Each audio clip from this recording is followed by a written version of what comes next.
Knopf Clipper, hi friends, Darth Momo here, and we're going to once again talk about another animated series. After I finished Avatar The Last Airbender, I needed another show to go on to as I carried on with my daily workouts at the gym for about a half hour. I've heard some positive things about the X-Men animated series from the 90s, and I actually like the X-Men movies, most of them, not all of them. I like at least half of them. So I thought, well, you know what? Why not? Let's give it a try, especially since X-Men 97 had recently come out around that point, and it seemed like it was more or less being branded as current and relevant to the MCU going forward. So I wanted to make sure that I could watch that show in case that became relevant to the MCU. But obviously I needed to watch X-Men animated series before X-Men 97. So over the course of I don't know, maybe like 4 or 5 months, I watched all 5 seasons of the X-Men animated series from 1992 or whatever it was, as well as the first season of X-Men 97. So what did I think?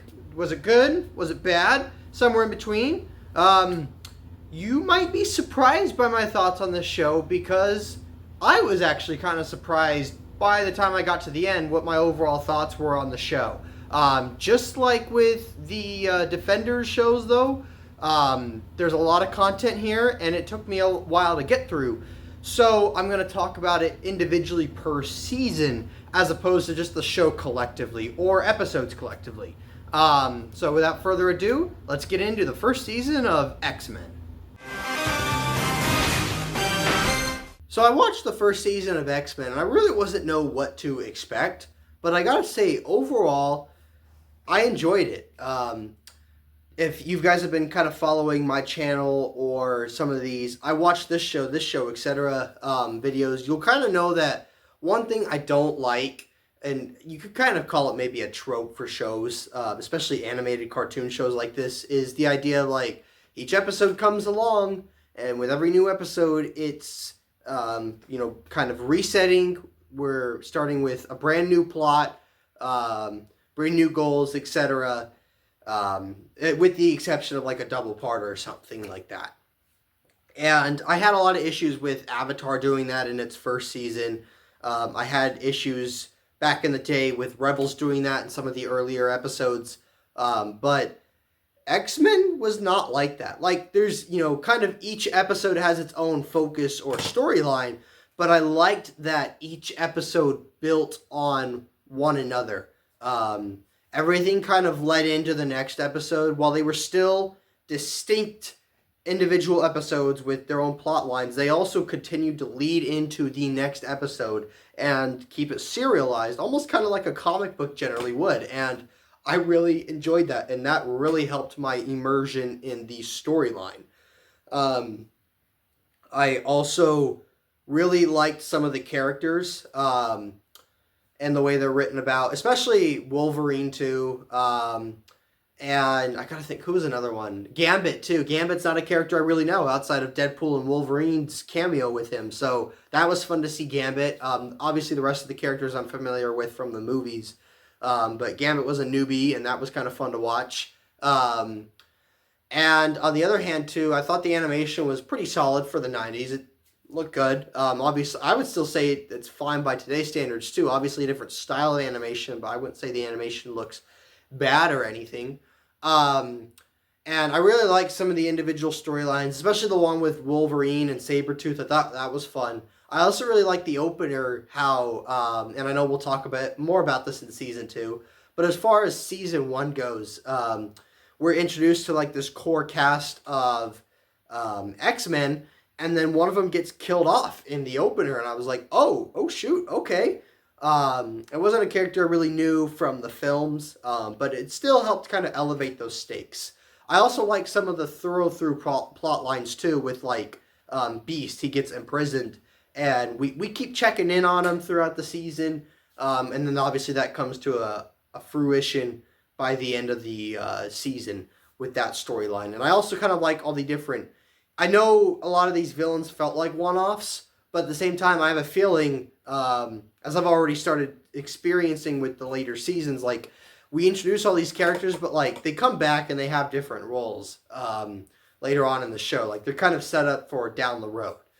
Um, so overall, like I did like the show, but I do have to say like I didn't grow up watching this in the 90s. I'm watching this in 2024, 2025, and um, I have seen all the X-Men movies. So it is inevitably going to invite comparison, contrasts in fun ways and also ways that would make me have criticisms of various different films or episodes, depending on which side we're talking about. So I gotta say, for example, The Days of Future Past. While that was a fun episode, I did think that they could have written that a little bit differently or had some more fun with the concept. And I do inevitably have to draw the compare and contrast between the film and the episodes. And I gotta say, without a doubt, I prefer the film. The film is one of my top movies, one of my top comic book movies. And I just thought that this movie elevated the stakes and gave it much more importance than the show, whereas in the show it was just kind of a throwaway plot line in the sense of like, well, this is important, but it didn't have the weight that it did in the films. I gotta also say too, I think I like the Cure storyline more from Last Stand than I did in this one. Apocalypse, jury's still out on that. We'll have to see his future roles in the future episodes before I decide whether I liked him in the Apocalypse movie or the episodes. As far as like casting and character portrayals, I gotta say, for example, like when Colossus popped up, I swear, like, there's no way the Deadpool actor did not like copy that portrayal of Colossus, because that was almost like perfect. The other thing too I gotta say is Wolverine. It's weird seeing, as much as like Wolverine was not my favorite X-Men. I liked Wolverine, but he was not like, to me he was a little overrated. Not much, but a little overrated. Hot take on that. So seeing him in this show played by someone other than Hugh Jackman, like, it felt a little weird, but at the same time, like, they were similar enough to the point where I could accept it and work with it. I do have to say though, I thought it was interesting, like, I watched the X-Men movies, right? So, like, the introduction to that was through Rogue, who was a little younger than all the other X-Men members. But now, in this one, Jubilee seems to almost kind of fill the role of Rogue in the movies, and Rogue's a bit older, which took a lot of getting used to. And then on top of that, she could fly, which she couldn't do in the movies, so that was kind of weird too. But I feel like Jubilee was almost just kind of like there. Jubilee didn't have much of a role or importance in the show. She was just kind of like important in the first couple episodes, and then she's just there. So I don't know about that. We'll see how that works as time goes on. I don't know. Overall, like, I enjoyed it, but it wasn't like amazing. I think overall I might give the first season probably a 7.5 out of 10, maybe like a 7.7. But I prefer just halves or zeros. Overall, I enjoyed it. It was fun to watch, but it wasn't like the greatest thing out there. Although I do gotta say, watching like the intro, that was a cool intro, and watching the outro, it felt like I was watching like a cartoon back in the day. Like, it was a cool experience to like see that. But now we'll talk about season 2. So, going into X-Men Season 2, I don't really have a whole lot to say. X-Men Season 2 feels very similar to X-Men Season 1. The notable exception or thing that kind of stands out to me about Season 2 is it seems like we were trying to do two things. One, set up a season-wide villain, because I don't think there was a season-wide villain to Season 1, whereas... and the other thing that it looks like we were trying to do was kind of do backstory for the different characters. Like, we get an episode with Wolverine, we get an episode with Gambit, we get an episode about Storm, we get one about Rogue. So, right off the bat, those are probably the biggest takeaways I had from Season 2 that differentiates it from Season 1. Quality-wise, like, I don't really have much difference to say about Season 1. It feels pretty much like the same stuff, same show. Of course, it still invites comparisons to the movies. Overall, I think I enjoyed more what I was seeing in the movies as opposed to this show. Sinister, I'm glad they did more with him than just the premiere, because he kind of got defeated really easily in the premiere. So I was like, okay, well, this is kind of boring. Now we've just seen him defeated, so I don't know how much of a threat he holds. But I'm glad they at least did more with him throughout the season. I did kind of like that Charles and Magneto were kind of paired up together, which, again, I'm sorry, I do still like Patrick Stewart and Ian McKellen in those roles more than these actors, voice actors. But I kind of like that we get little teases throughout the season building up to the finale. Overall, the episodes that kind of stick out to me the most were probably the one with Beast. I don't know why, I like that episode. And the one with the finale. Sorry. I like the finale. It was fun. We kind of built up to that, and Magneto was here, so it was fun when Morph kind of helped free the X-Men, and then they all just started working together to beat Sinister and his crew, and Magneto was helping him. It was cool. It was fun. And then the X-Men theme was playing. I liked it. I'm sorry, I don't really have much to say about this. Like, I know some people say it's one of the greatest animated shows of all time. If I grew up in the 90s, maybe I would have thought that, but I'm watching this show in 2024, 2025, and I've seen a lot of other animated shows, so it just feels average to me. It's not a bad show. It just feels average. Another one that I kind of wanted to comment on was the time travel plot. When we revisited that, I'm like, okay, is this going to be kind of a recurring thing where we have a time travel plot for each season? It was okay. But then it's like it ends and it's like we still don't really have any resolution about things being fixed. So, like, I don't know. Are we going to continue this in season 3? I kind of rolled my eyes at that. I think, though, I like the Cable aspect more than the first part of that with Bishop just coming back to pretty much do it all over again. Although it kind of muddies the waters a bit because Cable just kind of before just seemed to be kind of this mercenary that was just doing his own thing. Now it seems like he's from another time period. So what was up with him in season 1? Because the X-Men knows him, so it's not like they were retconning that. I don't know. Maybe they'll explain that further down the road. They didn't really touch on that in those episodes. All in all, I'll probably give... originally, I was going to give X-Men Season 2 probably a 7 out of 10. But I like the finale, so we'll go 7.5 out of 10. What the heck? Otherwise, let's move on to Season 3. So, X-Men Season 3 was, to be honest, a completely different viewing experience for me than the first 2 seasons. This might ruffle some feathers, this might upset some people, and I'm sorry in advance. I'll try to explain myself, but I didn't really care for Season 3, and honestly, Season 3 kind of got me to start checking out of the show a little bit. I'm committed, so I'm going to keep watching it. I watch an episode a day when I'm at the gym. On the treadmill, or not on the treadmill, sorry, the bike. But I don't know, like, I get, like, 20, 30 years ago, this show might have been, like, you know, the greatest of its time. And I'm sure I would have liked it a lot more if I grew up with it, or if I watched it back then. But there's just so much that just feels the same about each episode. Like, it doesn't feel like it's groundbreaking anymore. You know, the stories feel kind of basic. We live in the day of, like, the MCU and superheroes. Like, this stuff isn't exciting or refreshing anymore. Like, it kind of feels similar to a lot of the other stuff we've gotten from superheroes over the last 15, 20 years. You know, and I hate to say this because I know a lot of people say the Dark Phoenix saga was one of the greatest parts of this show, and it was done in this show so much better than the movies, but I didn't really care for the Dark Phoenix saga.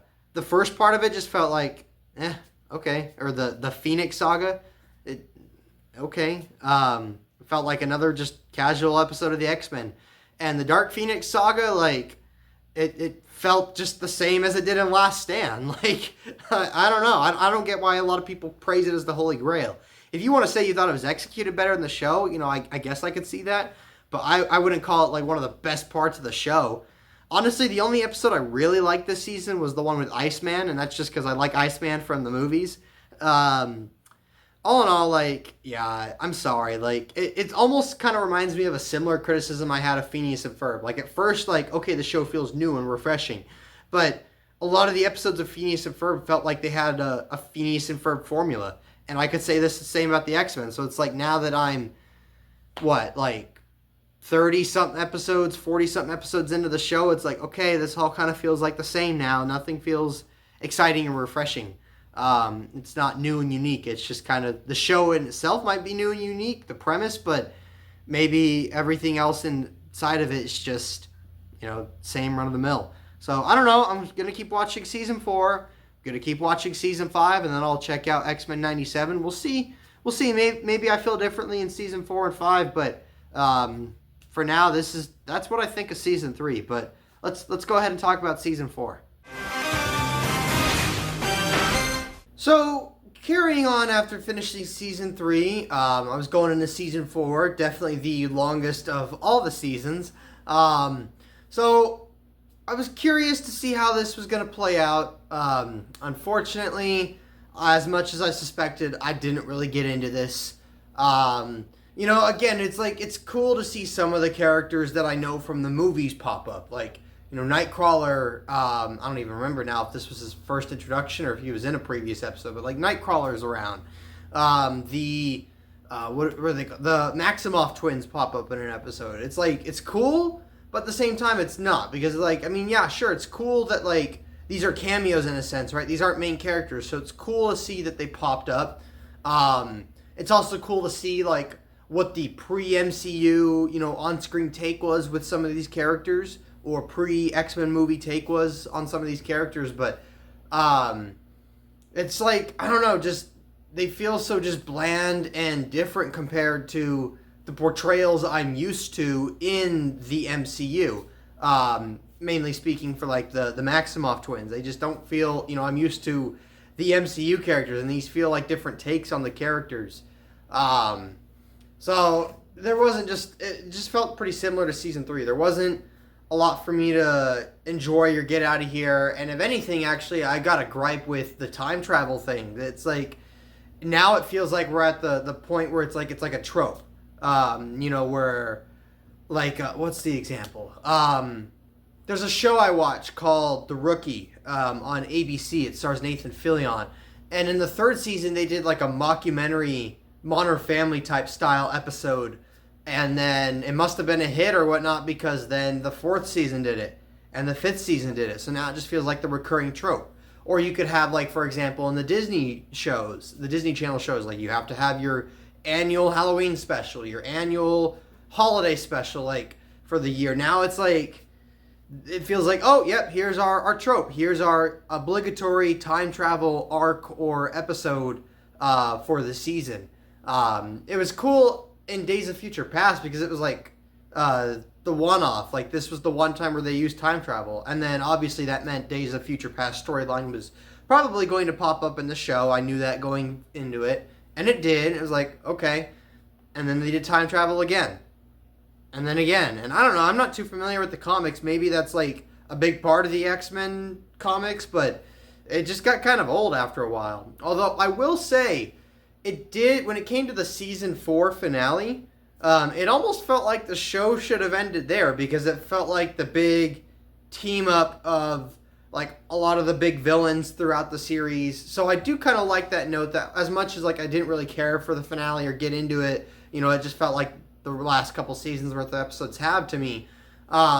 It was still cool to kind of see all the villains come together, or a lot of the villains, not all of them I should say, but a lot of the villains come together, especially Apocalypse and Mr. Sinister. But it still rang hollow for me, and I'm sorry. I know there's a lot of people that might be disappointed by this, that I didn't really get into the show, but I'm most likely, just as I've said, an unfortunate side effect of the fact that I'm watching this show in 2025, not 1995. But with that, let's move on to Season 5, the final season of the X-Men show and the precursor to X-Men 97. So, Season 5 of the X-Men animated series. I don't know. I had heard before that this was a pretty weak season, so after not really getting into Season 3 or 4 or half of Season 2, I don't even remember how much of Season 2 I liked. just for the record, it's been since at the time of recording this, it's probably been a good couple of months since I've touched season 2. So like it's about an episode per day, 5 a week, just to give you, kind of the general time frame I'm working with. For season 5 though, like I went into it dreading like, great, let's get this over with. But honestly, season 5 didn't feel too much different than the rest of it. There was a couple episodes where I was like, come on, what are we doing? The episode with Jubilee and the kids, I was like, what's going on here? What is this? The episode with Charles and Mr. Sinister seemed a little weird. I didn't know if that was supposed to be like I don't know, maybe I wasn't paying attention well enough, but I couldn't tell if that was like a whole, like, just kind of playing around and having fun, like some of the Phineas and Ferb episodes would do, or if this was like a genuine, like, this is our origin story for Mr. Sinister. But like some of the episodes, just felt like the rest of the X-Men series. And I'll be honest, because like I heard beforehand that the animation style was a little different because it was animated by a different company or studio or whatever than the previous 4 seasons. At first, I knew to look for it, and I could like kind of make out different instances where I'm like, okay, that does look a little different. At first, like, if I didn't know that going into it, I really wouldn't have noticed initially. But later on, like some of the episodes later on in the season, I was like, okay, I can kind of tell this is a different studio now.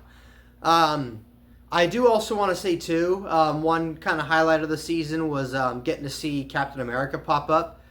The episode didn't necessarily stick out to me as anything new or exciting or refreshing, but it was still cool to see Captain America pop up. I mean, every other cameo so far that's popped in has been like at least some sort of mutant. I mean, even the Maximoffs, like, yeah, they're part of the MCU, but they're kind of mainly mutants, really. At least at this time, that's how they were looked at. The MCU's kind of changed that a little bit, it seems. But Captain America was just a straight up Marvel character that popped up, so that was cool to see.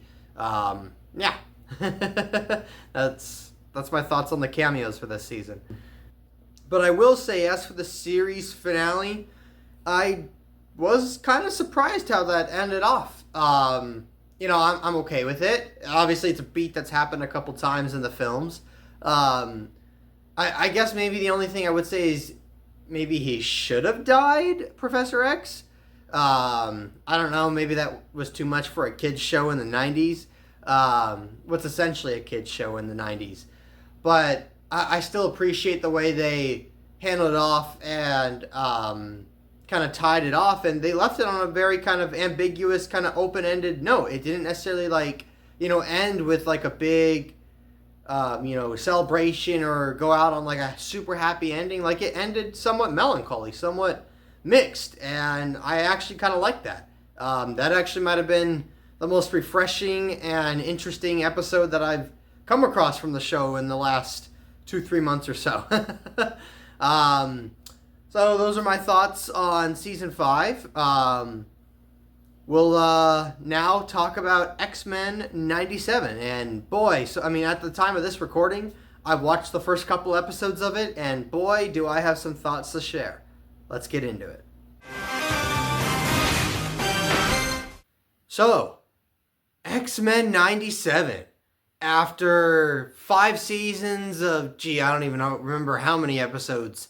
I think like 70-something episodes. Finally got to X-Men 97, which is more or less a 6th season of X-Men. So I actually have some positive things to say, and I have some negative things to say. Surprise, surprise, right? So, I'm watching this all together, right? So I go into the first episode of X-Men 97 the day after finishing X-Men. And I gotta say, it was jarring. Most of the voice actors did not return. And of the ones that did, some of them sounded different. I completely thought Wolverine was a completely different actor, and I guess they brought the same guy back. But it doesn't sound like him. The animation style is different. It's clearly inspired by the old X-Men animation style, but, this is what, 30 years later now? And on top, what was the other thing, too? There was one other thing that, the tone almost feels a little, different. It feels a bit more mature. It feels a bit more grown up, I guess. It doesn't feel like the traditional, kind of X-Men episode or X-Men atmosphere, which, you know, I might say is a good thing, but it's also jarring. So just all that together just felt really jarring to come back to because everything was different. And it's like, okay, you know, I get if I watched this as a kid growing up and then I'm watching X-Men 97 now, I'm probably not going to notice any of that. But if you're going back to back, it's a little jarring. That being said, though, I think overall I did find the stories in this more engaging.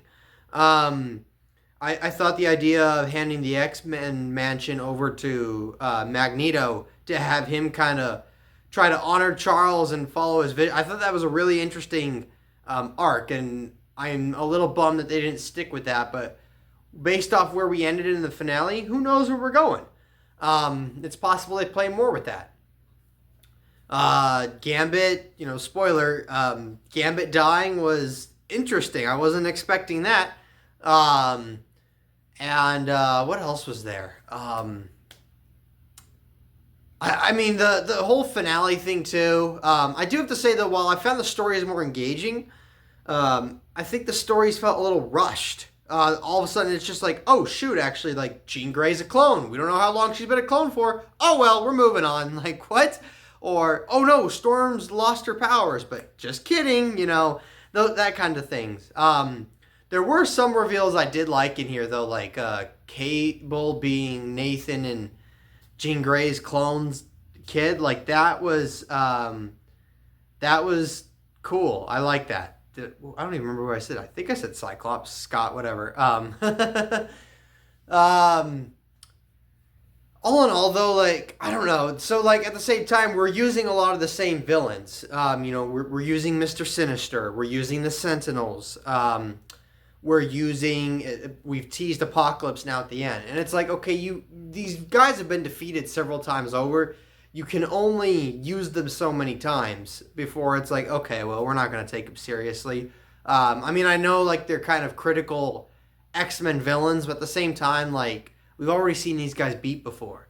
I don't know if it's like, oh, well, you know, we've got a bit of a different tone now with the this series, so it's like it could go a little darker, but I don't know. Because it's like, again, we've already seen them defeated. And what, are they just going to end the show with the bad guys winning? No, they're not going to do that. A few other criticisms I'd have to say, though, is like criticisms and strengths. So a criticism I would give is, why is Bishop here? Like, he's just suddenly there, and in the first episode, and there was unless I missed something, there was nothing in the previous 4 or 5 season that said he was going to be there. And then after like the 3rd episode, he just dips and he's gone. Like, what? And then the whole morph thing, making him non-binary, that was stupid. I mean, first off, I don't want all that non-binary and crap or whatever thrown in TV shows like this. But on top of that, too, like, it's not like they're making a new character and doing it. They're taking a previously established character. And it's not like, hey, we're pulling this guy in from the comics, but we're making him non-binary. It's literally, hey, we're taking this character who was a man from the last 4 or 5 seasons, and we're making him non-binary, even though because I did a little bit of basic research. If I had to guess, it's because they're tying it to his whole whatever identity crisis after the whole Sinister thing. But that doesn't even work, because he pops up at the end of season 5 and he's all like good, and he's like, yeah, I think I'm good now, we're all set. And he's fine. He's still calling himself a man. So that was stupid. Like, I don't care about the stuff, like, I heard there was controversy, like, oh, they decaked Rogue or whatever. Like, I don't care about that. That's just stylistic choices, whatever. That doesn't bother me. This was a changing of a character. And then another, I just had it on the tip of my tongue. Oh, I remember now. Another criticism I was going to give was,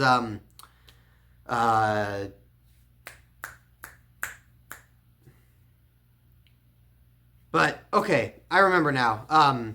Another criticism I was going to give was, why are all these random Marvel characters just shown in random shots? Like Daredevil, Captain America, Iron Man, Doctor Strange, Spider-Man. It's like, the timeline's not quite adding up here, guys, but okay, you know.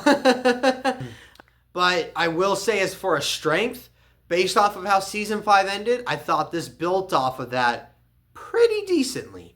I think it works as a pretty much 6th season. We'll have to see where they go. I'm assuming there's a 2nd season. We'll have to see where that takes things. But all in all, I think overall I did enjoy it. I'd maybe give it a 7, I think. But we'll see where we go from here. So all in all, the X-Men series and, you know, lumping X-Men 97 into that, what do I give it? Probably a 6.5. Like I said, I was really enjoying it at the beginning, and then as time went on, it just felt like more of the same. And like I said, you know, this is stuff that I've seen on the big screen tons of times now. It's not like it's new and revolutionary. So taking that into consideration. But, you know, I think overall I'm glad I watched the series. I am somewhat intrigued when X-Men Season 2 of X-Men 97 comes out. We'll see how that goes. But overall, like, I'm sorry, guys. I know some people are probably going to be mad at me that I didn't love this show or say it was one of the greatest ones of all time. I'm sorry. I tried. That's all you can ask, right? I tried to get into it. Initially, I was, and as time went on, I just kind of weaned off of it.